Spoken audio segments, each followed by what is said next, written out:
What if I told you that one of the biggest champions of all time is being slowed down by their own team? Not due to technical failures, but for human decisions. Today you will discover how the data exposes an awkward truth in Ferrari. At this point, it is not just about technical adaptation. It is a cultural and operational disconnection between a legendary pilot and a team that, for now, has not lived up to the challenge he represents. The problem is even more frustrating if we consider that Ferrari has one of the most sophisticated simulation infrastructures in the category. The SF25 was developed with state-of-the-art tools in the Maranello simulator.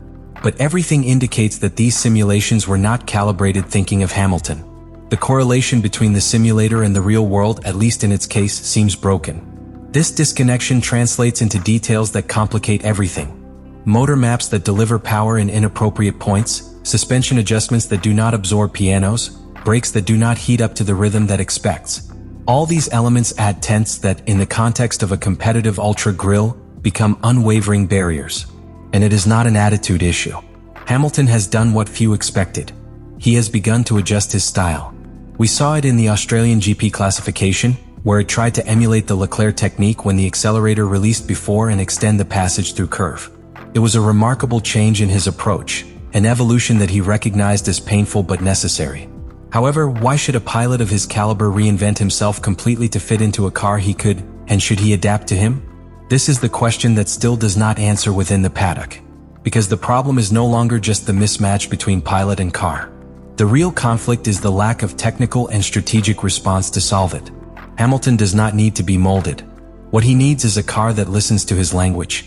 And if Ferrari fails to translate that language on the track, no matter how much talent there is behind the wheel, they will continue to run in the direction of the victory.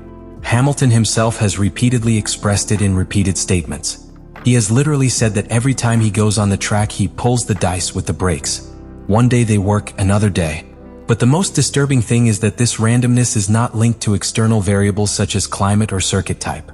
It is internal, deep, and comes directly from the supplier and the integration of the system with the SF25 chassis. Ferrari uses Brembo brake components like most grille. It is not a novelty. What is unusual and worrying is instability between different pills games. In Mercedes, Hamilton was accustomed to carbon industry braking systems, with a more consistent response in terms of pressure, temperature, and touch. But in Ferrari, the sensation on the pedal changes dramatically between batches, even without modifying the setup. The most frustrating is that we are not talking about a pilot who does not adapt or complains without arguments. The data confirms it. Telemetry comparisons show that Hamilton slows up to 15 meters before in certain curves with respect to their historical reference, only for the lack of confidence in the pedal response. And that, in terms of Formula One, is a world. Thus, the SF25 is not only limiting Hamilton's performance in stops. He is mutilating one of the fundamental pillars of his driving style.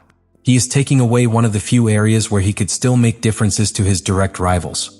And if Ferrari does not act quickly, this problem will not only continue harming his season, but could break definitively the relationship of trust between one of the best pilots in history and the team that promised to take it again to the top.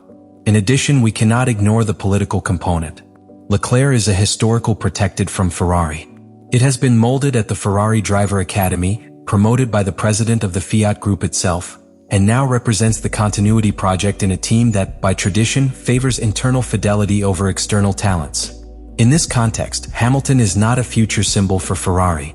It is a temporary, valuable but expendable resource.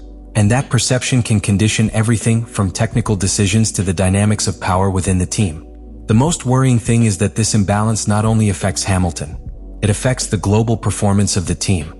Because when one of your pilots cannot pay to the maximum due to lack of technical support, resources, opportunities for valuable points and data for car development are wasted. And in a season where McLaren and Red Bull are fighting every thousandth, Ferrari cannot afford talent for political reasons or structural inertia. If Ferrari's goal is to win constructors and pilot championships, they must understand that having Hamilton in the team is not a decorative luxury. It is a unique opportunity that must be exploited to the maximum. But that will only be possible if the team breaks with their internal habits and begins to treat both pilots with the same level of priority, technical flexibility, and strategic ambition. Because if they do not, they will not only lose the confidence of Lewis Hamilton, they will lose the opportunity to return to the top with one of the best pilots that this generation has had. In modern Formula One, the difference between winning and losing is not only in the pilot's talent or in the pure speed of the car. He is in the quality of the connection between the pilot and his career engineer. This relationship is, in many ways, the invisible heart of each return, each stint, every strategic decision. It is a symbiosis that requires absolute trust, shared language, mutual understanding, and time. And today, that connection between Lewis Hamilton and his engineer in Ferrari is broken. Or worse, it never existed fully. For more than a decade, Hamilton built an almost indestructible society with Peter Bonington in Mercedes. Bono, as he is known, was not just an engineer.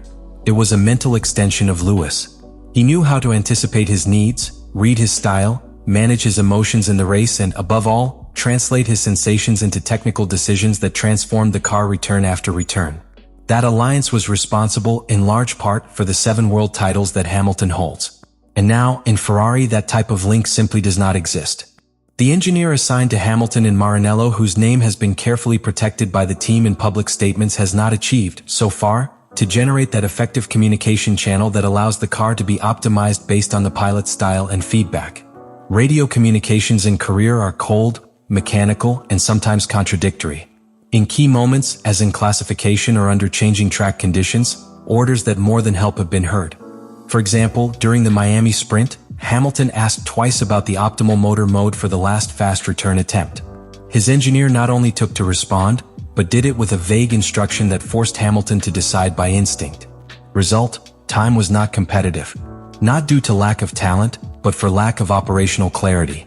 And that is not an isolated case. That IT must be understood that in Formula One, the career engineer is not a simple data transmitter.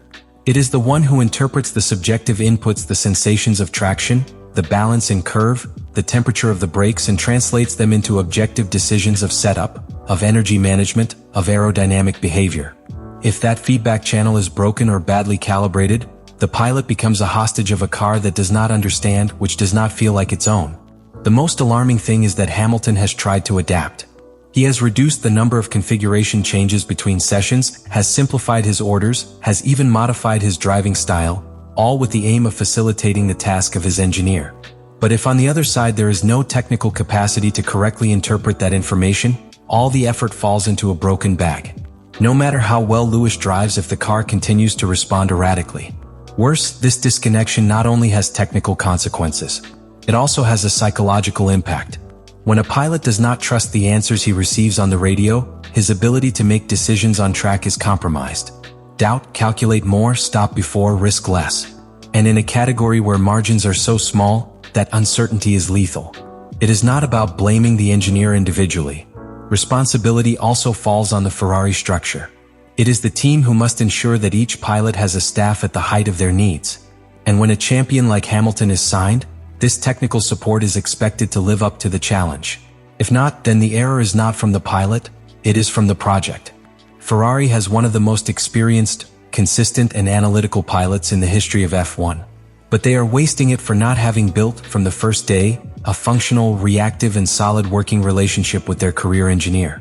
And as long as that disconnection is not repaired, Hamilton's potential will continue to be buried under a sea of erratic decisions, uncomfortable radio silences, and wasted weekends. After half-season marked by frustration, the big question that floats in the paddock and among the millions of fans is clear. What can Lewis Hamilton do now? Do you have any real way to reverse this situation? Or are we witnessing the first measures of an anticipated sunset in the most iconic stage and perhaps more disappointing your career? And the most worrying is not just what Hamilton is losing in terms of points or positions. It is what he has stopped contributing to the team.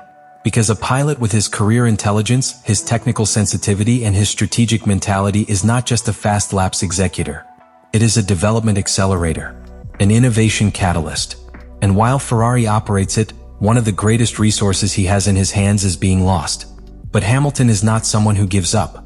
He has demonstrated it in the most difficult circumstances, from controversial decisions that took away titles to whole years fighting lower cars. What is happening now with Ferrari is not just a temporary fall. It is a turning point. Or they transform it into a reconstruction platform, or it will become another chapter in the long list of opportunities wasted by the Scuderia. And this is where the message becomes universal. Because this is no longer just about Hamilton or Ferrari. Try how systems must adapt to talent, not vice versa.